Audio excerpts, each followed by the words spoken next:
We're What's good. up? Says connecting. Yep, here we go. We're live. All right. What's up, guys? Love to see it. I'm pull it up so I can see the chat on my end. Yeah, today we're going to talk about how to increase your show up rate for sales calls. All right, I have got it up. Yeah. So I think one of the biggest. Actually, before we hop in, first of all, how's your day going? Tell us about your stack today you've got here. Yeah, man, I'm good. I'm good. Busy. I haven't stood up since 7:30. A lot of mentorship and coaching calls today, as I typically do on Fridays. To give for those clients that we do more of the one-on-one experience with. And so typically they're busier, but it's great. Obviously, we got some cool things coming. Going to look at some office space today in Dallas. So excited for that. Um, yeah, just another great day. Yeah. Nothing big. What Heck about yeah. you? Same old, man. I I'm looking at my calendar over here, and I've got stacked calendar appointments from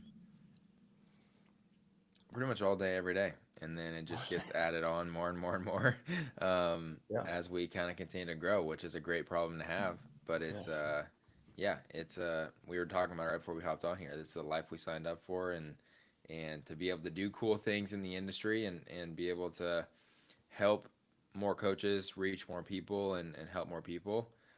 This is what we got to do.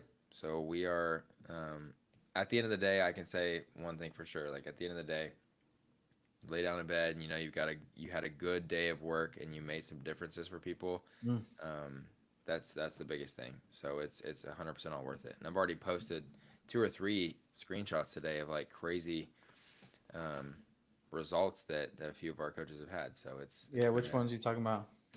so Brad Dunn, his from yesterday, Mm, which was awesome, kind of seeing the scale and size of his company that he's built. And then also young Rodney, he's yeah, grown his business by 43% over the last month, and the dude can't walk wow. right now. I know He, he sent me a picture. He was closing deals at the hospital, and yeah, I was in the like, hospital love bed. the He was like, hospital, dude. yeah, he told me he was like, I thought the hospital bed would be a cool background.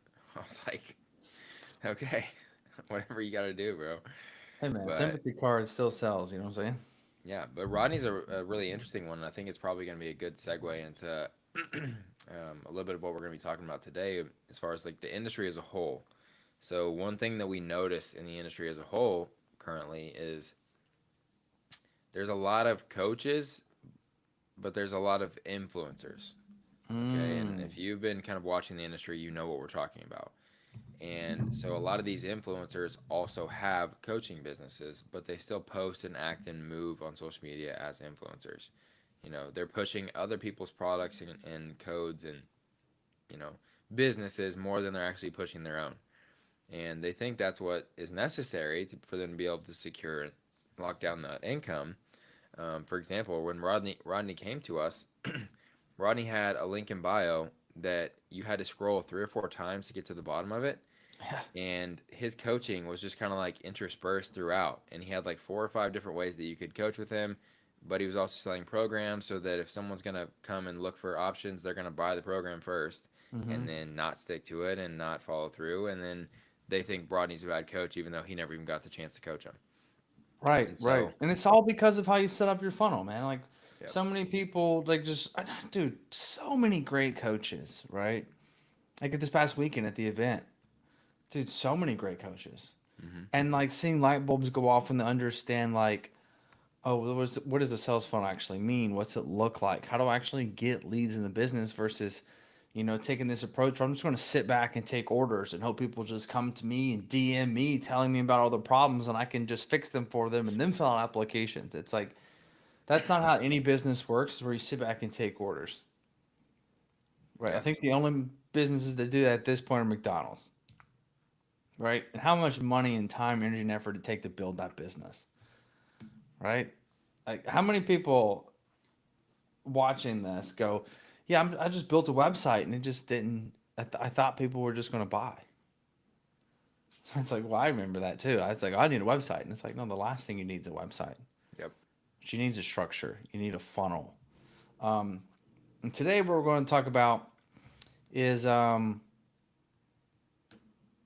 us to be able to optimize getting people to show up to a sales call. So for all my coaches out there that are doing 10 plus, right? Some of the people out there are doing 30, 40, 50, 60 plus. Those that are already doing 100 plus already know this problem and pain point tremendously. But at some point, you run into it. And you typically run into it as you scale. As you scale, you start to spend money into finding cold traffic. Cold traffic is not fully bought into you, so they're not quite ready to buy from you. So when we understand that, then it's like, okay, so how do we get those people to become warmed up and then get to know who you are, right? Like, for example, if you're running across this YouTube live here, you'd be like, how do you pronounce that guy's last name? You haven't got to know me, right? My name is Mike Krausen.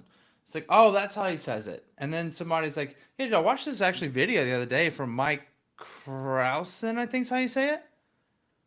And so you actually starts to build that rapport with them subconsciously, and also to just providing more education along the way, seeing how you speak, your cadence, and things like that. So we're going to dive in today with a few tactics that you can use inside your business to help build that rapport, help people feel just a little bit closer, a little bit more comfortable, so we can get a higher show-up rate on those sales calls. Cool? Yeah. Yep. Let's All dive right. in. Let's do it. So the first thing we want to do whenever we are book somebody on our calendar is that we need to know that they either don't know about the sales call, which is why they didn't show up, they didn't know when the time of it was, or they didn't know what it was about. Okay? So the first thing we need to do is we need to have confirmations in place, right? Confirmation, email, text message, hey, this is your appointment time. And then I like to try to confirm that. Is this correct? Are you going to be able to still make it? This is getting them to say, yes, that works for me. That is correct time. Okay, great. And then we have a 1 day out, typically a 1 hour out, and then typically a 10 minutes out. Okay. If you're running a business where you do something in person, obviously you would not do the 10 minutes out. And I actually might change it up to where I do 1 day out morning of 1 hour prior. Yep. Okay. So confirmations are really important. This reminds them. We're going to tell them the next step. Talked about this earlier this week. We're talking about customer journey. You always want to let the person know the next step in which they're receiving. So for example, confirmation, I'm going to text you 1 day out as a reminder. Okay. It's just passing the baton. And then 1 day out, it's like, I'll text you prior, like 1 hour prior to the call. Put that into place. Great. Hey, I'm gonna text you 10 minutes with the link just so you got it fresh in your phone. Great. Passing the baton. We talked about this too when we talked about our sales calls. Was too often times people go into this also abyss, right? Post-purchase black hole abyss of this is where buyer remorse and regret come into place because like I just dropped $1,500 and I haven't spoke to him in 2 days. What's going on? And that's because we didn't do a good job of passing that baton. Like, okay, so we're going to set up our call for 2 days from now. I'm going to text you before. This is the form I need you to fill out. This is what the email is going to say. This is the subject line. Be on the lookout for it. Let's go ahead and schedule our next call now. Versus be like, yep, it's all right. So I'll text you in the next few days and we'll get it scheduled. What does the next few days mean? Is that 24 hours? Is that 72? Is that a week? What am I looking at here? So the better you can pass the baton, the better customer service, the less regret they're going to have. Okay. So we've got confirmations in place. Now, depending on your niche, this is where we can get really creative. So depending on your niche is depending on how you want to approach this next step. And this next step is really sending over what we like to call a pre-sales call video. And in the pre-sales call video, we had somebody basically reviewing the other day, but there's a few key points that I want to hit on this video. This video should be around 3 minutes, give or take, and there's a few objections in what you're trying to do. The first one is we want to make sure that we tell them about who we are, who we help, and then confirm that they're going to be able to make it and that they are going to show up on time, no distractions, and that um, they're just like seated, they're not driving, right? Respect my time. I value your time. My time's also valuable. Please respect it. If you have to reschedule, please let me know. Please out of respect, just don't no show or ghost me. Okay. So we basically put the ball in their court to say, hey, please give respect. Respect's due, right? Two-sided here. Um, the next thing that you want to speak about in this video is you want to make sure that we speak to whoever we need to before the call, right? So ask for your permission, ask for the spouse, like talk to the moneymaker, talk to the person that makes the decisions, that if when we decide to, you can invest forward on this call, right? You can invest into yourself, you can invest into your health and your future. But so I'm going to ask you, if this does the line, I'm going to ask you to invest. And if that's the case, I want to make sure that we're ready to do so. So ask you need to. And then why am I blanking on the third one here, Baker? I think the last part really is just making sure that they have the feeling of excitement as this video ends, Yes. leading into your actual conversation with them. So if you can leave them kind of feeling like a sense of clarity, right, from all the things that you just took us through, Mike, a sense of comfort of like, okay, this is the face, this is the person that I'm going to be speaking to, and then a sense of excitement that I can't wait to get started because you've shown them some testimonials, or maybe Yeah. you've talked about someone that looks like them or has a similar situation to them, then that is really what's going to be the determining factor. Because you can't just get on a call like this, like we were talking about reviewing one of our clients' Esai's video the other day. You can't just get on a video like this and just read a script and be like stone faced and just getting through it, like eyes reading across the script. Like they've got to see a little personality, you know. And we even talked about it's good. It's not a bad thing on a video like this for you to show a little bit of like giggle off something like funny, like some stupid joke that you tried to make, right? Like make a stumble over your words a little bit and just talk. Some part of the reason that we get good feedback on our lives and the longer trainings that we do is just because people get to see us as human beings. They see like a little bit of the rapport of me and Mike back and forth. Like I might give him a hard time on something because that's just who I am, right? Or we'll talk. He'll make a joke about his bald head, right? And then we just go back and forth. Like people like to see you being a human being. Yeah. So just be you, and it doesn't have to be perfect. It doesn't have to be exactly scripted.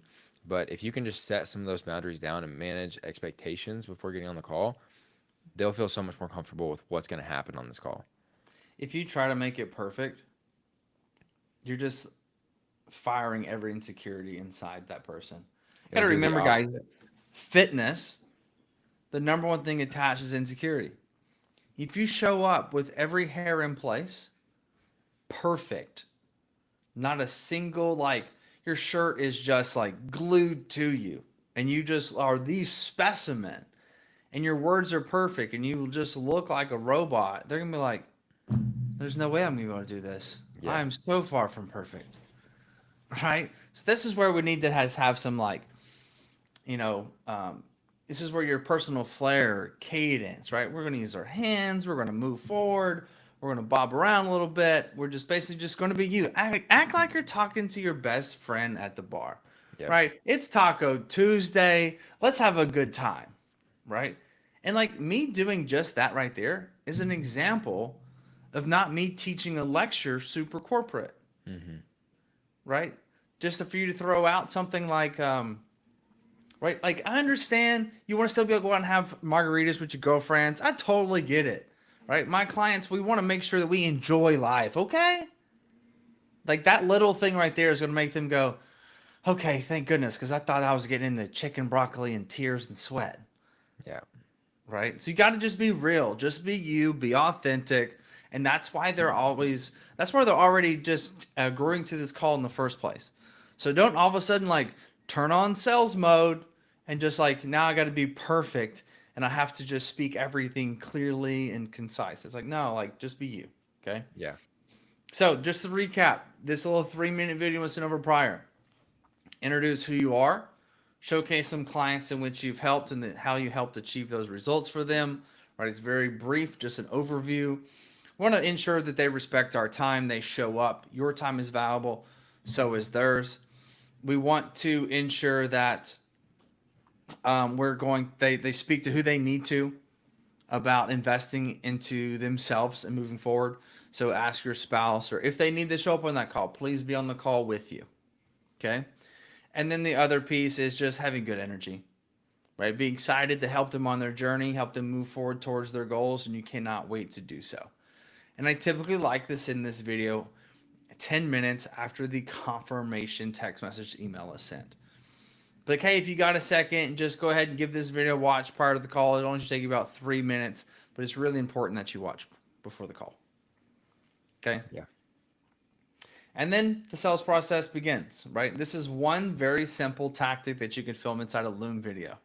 Now, if you want to take it a step further, what we can do is inside showcasing these results is you film this Loom video over a Canva document that you make inside Canva that can have some branding on it, that can have some testimonial pictures.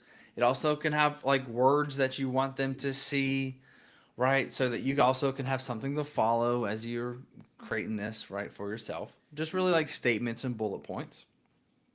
And that's going to make this presentation cleaner, easier, and you're giving yourself a little bit of a script to follow as far as key points to speak on. Yeah. Okay. We talked about this on the sales call the other day inside AR about getting really granular with this stuff, right? So like this is like marketing to a T. All right, this is what I have to call marketing 101. It's like we're trying to speak the language to our ideal client. And when speaking that language, we understand that we have a niche of some degree, right? And when you don't have a one very specific niche, this is where it actually becomes even more important to speak the language that we need to. So for example, let's say that you help adults. That's very broad, right? We're talking men, we're talking women, we're talking athletes, or people that play volleyball on the weekends, like Baker. We're talking about people that go horseback riding. We're talking about moms. We're talking about single moms. We're talking about divorced dads. And it's like, man, it's really difficult to speak into them how we can help them because Susan's trying to lose 35 pounds. Beth trying to gain 15. While John is trying to do a bodybuilding show. It's like, woo, like how do I make a video to speak to all those people? Truth is you don't. At least you can't really speak to them when you're talking about the clients that you've helped. So to get more granular with that, inside AR, we set up automations to where if person is looking to lose weight and is a woman, go this route, receive this video, this message. If this is a woman trying to gain muscle, you go down this route and receive this message, right? So inside AR, in our funnel building system, we're able to do these things. If you're not a part of AR, you can click the link in the caption below, learn more about it. We'd love to talk to you about it. You also can send me or Baker a DM through our handles here. Now, for you though that are maybe just getting started, I wouldn't get so far in the weeds, but if you're a coach that's doing 10,000 plus, this is going to make a pretty big difference in moving the needle in your business. And it's really not that much more work because again, if we can increase the conversion rate of 2, 3, 4% in 90 days time, that's a big deal. Okay. That's an extra 3 or 4 or 5 clients. So we take this approach. It's like, okay, so if this person wants to lose weight, we're going to send them a video of me talking about how I help these 3 other people lose X amount of percent of body fat or pounds of body fat doing these things with me. And then if I'm working with somebody that wants to build muscle, I want to send them over a video about 3 people that were hard gainers that I've worked with in the past and how these are the things that we did to help them go there so that Beth that's looking to gain 15 pounds because she's a super hard gainer go, oh my goodness, like she gets it. She gets me and my pain points and my problems. This is the perfect coach because every other coach, they send me stuff about people lost weight. Right? Same thing comes to like bodybuilding and general population. If you train both, I want you to talk about how you helped John over here win first place and how great he looks and the transformation which he made. And I want you to then talk about the people, the general population, about how Mike over here lost 25 pounds in 90 days. And then also, too, I was able to help his wife do this, his wife do the same thing. And she lost 20 in the same time frame because they did it together. So speak the language of the prospect, right? This is a phrase that I say all the time. We have to meet the lead where they're at, not where we want them to be. And we all want our leads to be motivated, disciplined, driven, right? Ambitious, hardworking. If you had a client come to you that was all 5 of those things, they probably don't need you. And once we understand that, now it's okay. So don't speak to me, because that's how I would describe myself. I would describe all business owners, entrepreneurs, 95% of trainers and coaches with that same type of ambition, which is why we're in shape. So we want to speak the way that they need to be spoken to make them feel comfortable enough, lower their guard, lower that insecurity, get them across that threshold to actually show up to that call and not let that insecurity take you over. I find that the better you look, the higher the insecurity is attached.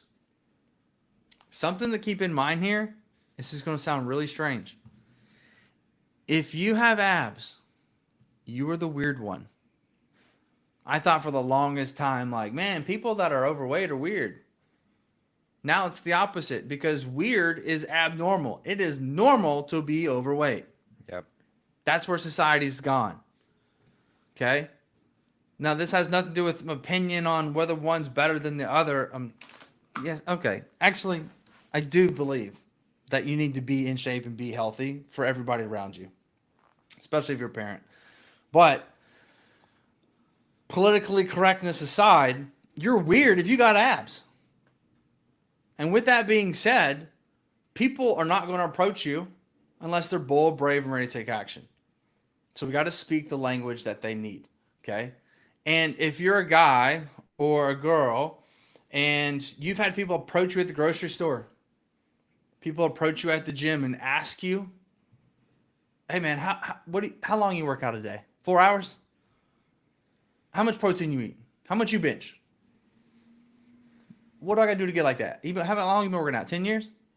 When you get these type of questions, it's because you are standing out, which means you are weird. You're abnormal. Okay? These people are bold, brave, and ready to take action. Those people will sign up with you through that first conversation because you've inspired them to ask a question. At the same time, when I lived in New York, 260 pounds, and I was trying to like crack concrete when I walked, I'd get on the elevator and people would be like, don't look at me. Because if I didn't go out of my way and smile and try to not to be as abrasive, even though that was like the approach I was going for at the time, I guess, I was the asshole. I was the weird one. I was the strange one that like, don't talk to them. They're weird. And so that's the approach is going to where it's like, if we don't meet them where they're at and we speak to them correctly and through these videos, and through our appointment setting, and through our messages, and through our content, then you're just going to separate yourself from that audience as much as possible.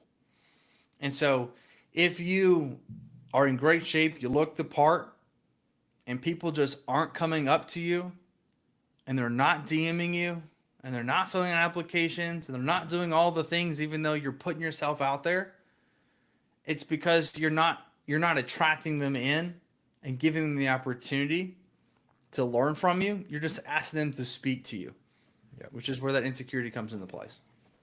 Yeah. Okay. Increasing show-up rates, sales calls. We talked about the video prior. We talked about confirmations and how to get them to show up with just constant communication. We talked about passing the baton. What else am I missing here, Baker? Is there anything, or there's a pretty good, solid foundation there? I think there's a pretty solid foundation. Last thing that we really talked about the other day, educating the team, was going and looking at a person's social media when they book a call with you. and Okay. dropping some Yeah. value. And one thing, I mean, especially if you are not completely filled at capacity inside of your business, there's no excuse to be doing these little things that can be so huge in terms of helping your conversion. Yeah. So for And example, let's say I book a call on your sales calendar mhm. and you know my Instagram and all that stuff. Like, what's something you would do? And when Yeah, would you do so it? first things first, you should get a notification when someone books a call with you. And that notification, ideally, you've got their Instagram, okay? Even if you don't have any of those systems set up yet, you Hmm. can, it's very easy to just copy and paste the name from your calendar into your Instagram and then search for the person, okay? Pull up their profile. Number one, I don't care about your follower ratio, give them a follow, okay? That's the number one form of flattery on social media. Give the person a follow. And I know a lot of influencers are like, I don't want to have too many follower or following versus followers. Like, do you want to grow your business or not? Follow the person, okay? And then go in, and if they have something active on their story, comment on what they have going on, because that's something that's probably happening in their life right now today. Mm. So that's like a current spot where you can meet them in conversation before you even hop on a call with them, and just be like, hey, I'm so excited to connect. Like, this food looks great, or you have dogs too. Oh my gosh, we're gonna get along great. Like something to just drop and start the conversation. And then you're also gonna learn something about the person, ideally, by just looking at their profile on social media, that you can now connect with them on the call. Okay, and pets, kids, and location are kind of like the go-tos. No matter what, you can connect with somebody on one of those things.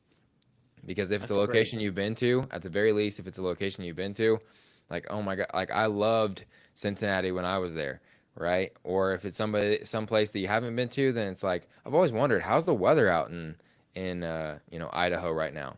And you no matter what, you can say something about a location, okay?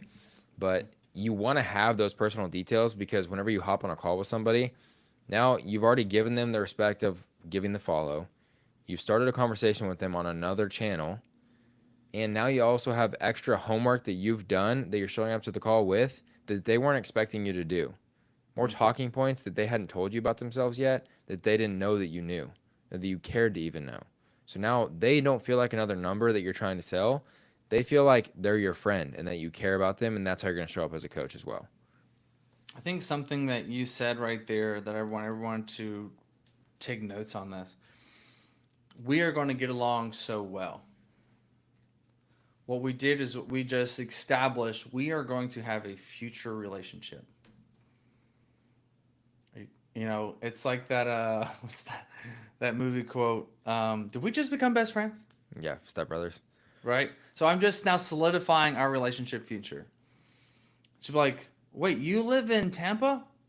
Dude, we're going down there in 90 days. I was like, we'll have to get up and meet. Right? Because if they're your client, you obviously are going to make that happen. Mm. Right? Because you should do that because that's great for social media and business. I digress.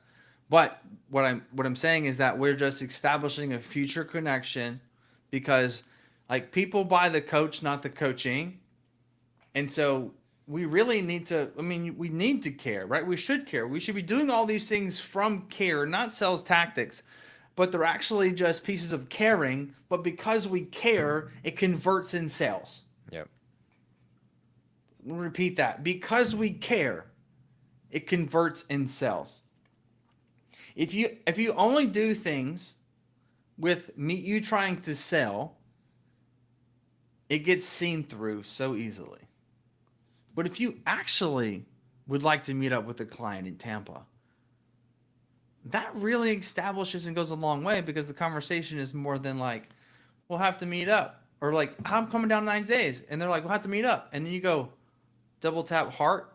It's like, well, you just ruined that for them. Mm-hmm. Versus like, totally. What's the best coffee shop? That's my go-to. And they're like, I've got the best place. I'm glad you asked. Right? So that's the relationship of caring about the next step versus just trying to use it as a sales tactic. Okay? Caring converts in sales. So basically what we want to do is just build those connections, build those relationships. This will increase your up rates. Now, whether it's you, whether it's an appointment setter, whether it's a VA, depending on how big your business is. Obviously, the CEO and the person that's doing $50,000 a month, $10,000 a month may or may not be able to actually go do these tasks if you're having 30 calls a week, right? However, if you can block out 5-minute window or have your sales team block out the 5-minute window to go do those reviews, to look at the previous conversations, to have those, then you get to come on the call and ask, hey man, how's Louie? How's that golden retriever doing? Mm-hmm. That makes the big difference because we care, and care converts in sales. So it's those extra touch points on the social that are going to make the difference. So the more we show love, the better. When we send videos prior, we're trying to show love. We're trying to show an understanding. We're trying to show the next steps. And that is going to convert because we're caring about that customer's journey versus like you booked a call, see you there, and it's in 3 days, no communication before it. Expect that person not to show up. Right? Let's talk about some statistics really quick. 80% of the people that are going to buy from you need between 5 and 12 points of contact. 80% of the people that are going to buy from you need between 5 and 12 points of contact. Okay, the average person that purchases from you also needs 7 hours of content consumed. 7 hours of content consumed for the average person to purchase from you. Just so you guys understand the scale of that. If you're only putting out Instagram Reels 60 seconds, if all of them max out 60 seconds, that's 420 reels that someone has to watch of yours, which is another reason that we are doing this right now. Another reason that we both have podcasts. Another reason that we are trying to build up this YouTube channel, because I can make you, 360 reels, or I can make you 6 podcasts, and either way, you're going to get the 6 hours. Yeah. And also to remember this is like the videos we're seeing over prior, right? Even though they're not like crazy polished, right? It builds a better connection versus that reel that you put out. You're trying to make it perfect because you're trying to shorten out all the ums and ifs and all of your cadences and all your little quirks and things that make you who you are. Because I find that my real content comparison to my long form content is completely different. Yeah, same. All right. Paula says that my real content sells Mike, and that my long form content is actually who I am. Because I have a lot of filler words. I do run on sentences, and none of like who I am actually cannot be captured in 60 seconds. To be fair, no one can be captured in 60 seconds.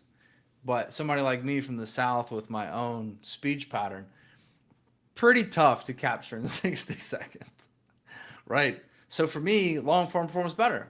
But at the same time, like some people find me to be like long, drawn out, and boring, right? They prefer somebody that's maybe faster speaking, this, that, whatever. But that's not me attracting the ideal person that wants to work with me directly, right? Like Baker is more intelligent than me and more literate in that nature, right? So like those people will speak to him. Versus Felicity, I feel like has more of a bubbly personality than both of us combined. Mm-hmm. And people like, this is like the sweetest girl ever. Like this is the girl that I want to work with. Yeah, you and I both wish that we could melt people the way that Felicity melts them the second that they start a conversation. Yeah, everybody that gets started with us goes, hey, I just want to let you know, Felicity is awesome. All right, and I'm like, well, that's why she's there. She's a badass funnel builder, and she's amazing at relationships. Mm-hmm. Right? Who's not great at relationships? Me, ask my wife. Right? I'm not the best. I just like to be creative, and I get excited about building new things. Right? I'm an ideas guy, which everybody has their place. Right? But that also means that I'm not the best at building relationships. Right? So it's like this is where you also like bring people into the business that help you do those certain things. And so if you're doing $10, $15, $20,000 a month, you don't want to bring in somebody in the business that actually is just like you. You need to actually have somebody come in that's good at things that you're not at. All right, which is why I think me and Baker work so well together. Even though, because we are opposites in many ways, sometimes it's harder to get on the same page, this, that, whatever, but we're a really great soundboard back and forth. And I've learned to drop an ego enough to actually make this thing work. And now we're driving and thriving. It's great. So, yeah, I think one thing I want you to take out of this entire call as we wrap this up is communication and caring converts in sales. Focus on how you can do both of those prior to a sales call. You will have more sales. Love it. Well said. Well, guys, hopefully if you are watching this live, you're subscribed to the channel. I want to say that because we're not doing a good job of making an actual call to action on these. But Yeah. yeah, guys, this is our version of helping you get to those 6-7 hours that you need. And we hope that you will do a deep dive on previous lives. We hope that you will do a deep dive on this YouTube channel. Yeah. And we hope you Last week's will was really good. subscribe because we're going to be doing a ton more with this channel over the next 30, 60, 90 days. So we've got big plans. Appreciate you guys. Till next time. All right. See you guys.